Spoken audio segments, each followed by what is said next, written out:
Hi, I'm Isabel Logan. I'm 25 years old. I work for the Australian Federal Police as a crime scene investigator.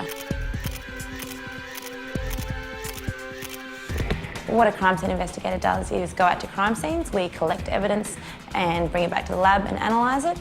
Evidence can include fingerprints, shoe prints, tool marks, different types of scenes, from as simple as burglaries to car thefts and assaults, sexual assaults, fires and deaths. So I might fingerprint the point of entry, hopefully find some fingerprints, photograph them, lift them and take them back to the lab. If we have blood, I can do a test to see if it actually is blood. Different types of evidence we take back are shoe marks and tool marks. Tool marks are very common at burglaries and car thefts. Often people use screwdrivers to jimmy open windows. We can collect shoe prints at the scene. They might be in dust, they might be in blood, they might be in mud or even snow. There might be blood on the clothing, so we will document and photograph the damage that's done. An instrument we used often at crime scenes is an instrument called the Polilight. We take it out to crime scenes and we can use it as a searching tool. We can use it to search for fibres, blood, semen. Certain things fluoresce under different wavelengths, and so that can narrow down our search. We often chemically treat fingerprints, and these can fluoresce under certain lights, and it makes them a lot more visible and easier to photograph. Blood actually absorbs light, so if you start searching for it, sometimes patches will go really dark, and that's where blood could be.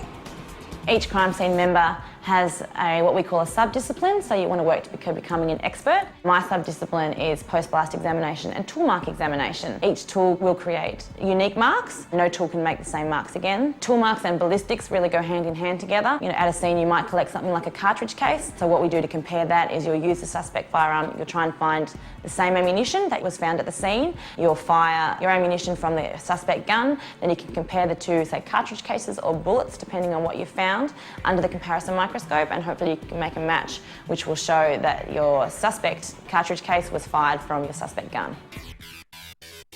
I finished high school in 2000 and then I moved on to the Canberra Institute of Technology, and I have a Bachelor of Applied Science in Forensic Investigation. The forensics course that I did took me 3 years to complete.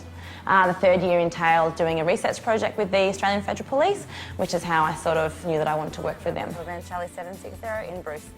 The skills that are necessary for this job, definitely being a people person. Every day you're going out, you're meeting new people, sometimes in very unfortunate circumstances. It can be as simple as people who have been burgled. Other times you're going to an incident where someone might have died and you have to deal with family members. I think our job at the AFP is important to the economy of Australia because we work internationally, nationally and through the community. Just recently I was deployed to Nauru to offer my skills as a crime scene investigator when they had quite an extensive fire. What I love most about my job and what inspires me, I think, is the fact that I get to go out on the road every day. I'm not stuck in an office. I get to work pretty flexible hours. We work a roster. Generally people are quite pleased to see you because you're helping them. We have a great team that we work with. I think definitely at the moment it's my dream job. The job isn't nearly as glamorous as TV makes out. We don't wear high heels, we don't wear mini skirts, we wear big boots and overalls and utility belts. Jobs can be really long and really dirty, and it can be really hard work. You can have no roof over your head and be out in the sun for hours at a time. So there are definitely hard aspects to the job, but I love that sort of thing as well.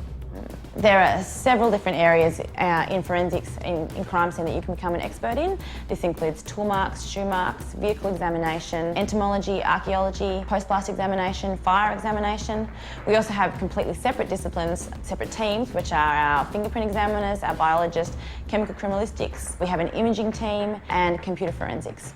TV has glamorised the job a lot, so a lot of people want to do it. So there are ever-increasing courses at universities and TAFEs. Often places like insurance companies and things like that can use similar skills. There's also all the state police, like New South Wales Police, would have a lot of jobs going as well. I really enjoy photography, and I've learned so many skills in the job that I now sort of really know how a camera works. So I have a great passion for going to rodeos, and so I do a lot of photography of the action shots that happen there. One of the great benefits to working for the AFP is the fact that I'm actually a civilian, I'm not a sworn officer. Many of the other state agencies you have to be a sworn police officer, so you have to go through the normal police training and then you can move into forensics, whereas I've been quite lucky where I've just done my science degree and then I moved straight into the job that I wanted to do. I love coming to work each day to be able to reconstruct crime scenes and follow a case right to the end and get a result. It's very rewarding. I love my job.